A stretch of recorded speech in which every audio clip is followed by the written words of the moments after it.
Hai, Assalamualaikum. Perkenalkan, saya Miranti Anandi Fabildan dengan nomor induk mahasiswa 44216310014. Saya dari Fakultas Ilmu Komunikasi, jurusan Public Relation.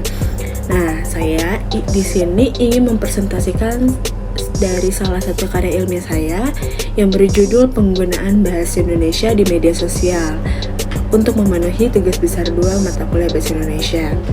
Cekidot ya. Menurut kalian bahasa itu apa? Nah, saya jelasin ya. Bahasa secara sederhana dapat diartikan sebagai alat komunikasi. Namun, lebih jauh bahasa adalah alat untuk berinteraksi atau alat untuk berkomunikasi. Kayak kita nih berkomunikasi dalam arti alat untuk menyampaikan pikiran, gagasan, konsep, atau perasaan. Ayo, siapa nih yang suka mengungkapkan perasaan duluan? Nah, dalam studi sosiolinguistik, bahasa diartikan sebagai sebuah sistem lambang berupa bunyi, bersifat arbitrer, produktif, dinamis, beragam, dan manusiawi. Nah, kalian kan sering nih, bukan sering lagi ya, bahkan setiap harinya kalian sering berkomunikasi dengan menggunakan bahasa Indonesia. Nah, tapi kalian tahu tidak kalau bahasa Indonesia itu apa? Nah, bahasa Indonesia adalah bahasa yang digunakan oleh masyarakat negara Indonesia dan sebagai bahasa persatuan antar warga. Benar sih, karena kalau misalkan pun kita tidak menggunakan bahasa Indonesia, banyak yang tidak memahami dan tidak mengerti ya. Dan kebanyakan orang-orang Indonesia pun lebih memahami dengan bahasanya kita sendiri, berbeda dengan bahasa orang luar yang jarang untuk kita gunakan. Yang sering kita gunakan itu bahasa Indonesia karena kita tinggal di Indonesia. Bener? Zaman era ini pastinya kita tidak tertinggalkan oleh namanya media sosial, benar? Oke. Media sosial sendiri pada dasarnya adalah bagian dari pengembangan internet. Kehadiran beberapa dekade lalu telah membuat media sosial dapat berkembang dan bertumbuh secara luas dan cepat seperti sekarang. Bener kan?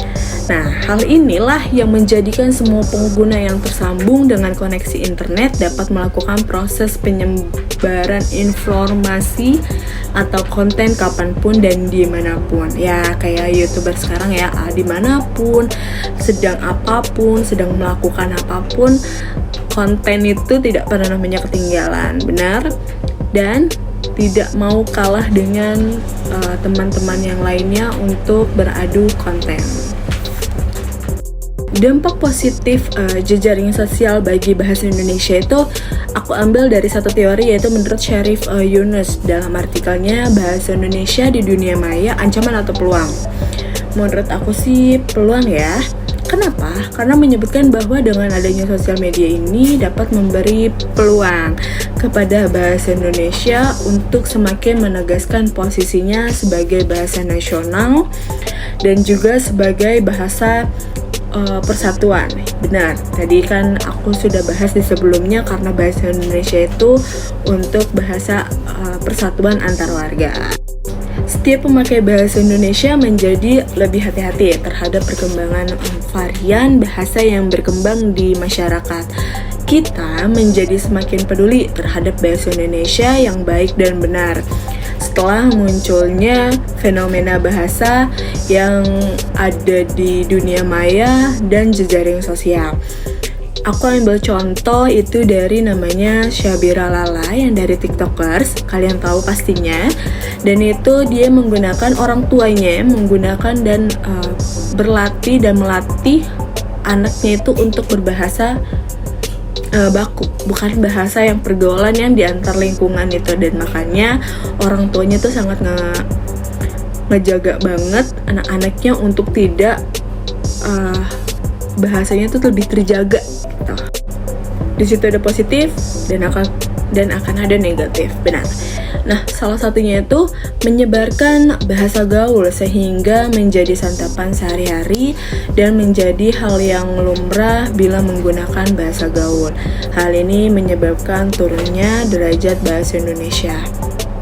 Saya setuju karena menurut yang di luar sana bahasa gaul itu sangat gaul.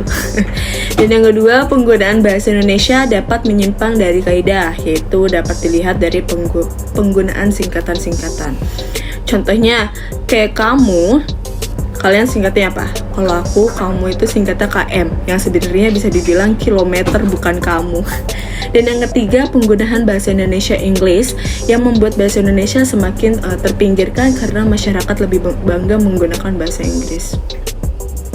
Benar. Penggunaan bahasa di media sosial itu seperti menyingkat. Terlalu panjangnya tulisan dan untuk membuatnya agar lebih mudah dan enak dibaca. Oleh pihak lain, pengguna sosial media biasa menyingkat tulisan mereka. Jadi mereka ini menggunakan bahasa singkatan itu menurut mereka tuh lumrah gitu. Contohnya kayak tadi, KM itu yang seharusnya kilometer dan akhirnya menjadi kamu. Malas itu seperti singkatannya tuh MLS. Dan yang kedua, adanya sisipan bahasa Inggris. Contohnya itu kayak, "Hi guys, holiday yuk." Terus atau enggak yang kalian sering pacaran kayak, "Oh so sweet banget," gitu. Terus yang ketiga, memunculkan istilah baru dalam media sosial kayak OTW, on the way, atau kayak mager, malas gerak. Siapa tuh malas gerak? Kamu ya? Nah, untuk kesimpulannya, penggunaan bahasa Indonesia di media sosial banyak mengalami perubahan. Yang pertama, banyaknya menggunakan kata singkatan dan pemendekan sehingga tidak sesuai dengan tata bahasa baku bahasa Indonesia. Dan yang kedua, terdapat banyak bahasa Inggris dan bahasa asing lainnya yang sering kita gunakan. Dan untuk dampak positif media sosial bagi bahasa Indonesia tersendiri dapat memberi peluang kepada bahasa Indonesia untuk semakin menegaskan posisinya sebagai bahasa nasional dan juga sebagai bahasa persatuan. Nah, sedangkan dampak negatif media sosial dalam penggunaan bahasa Indonesia adalah menyebarkan bahasa gaul ke publik dengan postingan di media sosial. Menyayangkan sekali. Menjadikan bahasa gaul sebagai santapan sehari-hari sehingga membuat orang terbiasa menggunakannya. Penggunaan bahasa Indonesia yang menyimpang dari kaidah yang yaitu dapat dilihat dari penggunaan singkatan-singkatan. Benar, karena banyaknya dan maraknya singkatan-singkatan dan akhirnya kita menjadi terbiasa untuk menggunakan itu. Sebelum saya mengakhiri, saran dari saya, penyimpangan-penyimpangan bahasa Indonesia yang terjadi di dunia maya melalui media sosial sangat sulit untuk diatasi. Selain karena akan membendung kekreativitasan masyarakat pengguna, mempersempit kebebasan mengemukakan pendapat, dan juga dapat memberi batasan komunikasi terhadap penggunanya. Nah, oleh karena itu, saya menyarankan bahwa bahasa-bahasa yang kita dapatkan melalui media sosial digunakan di situasi informal saja. Sedangkan dalam situasi formal, sebaiknya menggunakan bahasa Indonesia yang sesuai dengan kaidah tata baku bahasa Indonesia. Oke, sekian dari saya mempresentasikan salah satu karya ilmiah saya. Karena itu saya undur diri dan terima kasih sudah menonton dan sudah menyaksikan presentasi saya. Terima kasih dan sampai jumpa. Wassalamualaikum warahmatullahi wabarakatuh.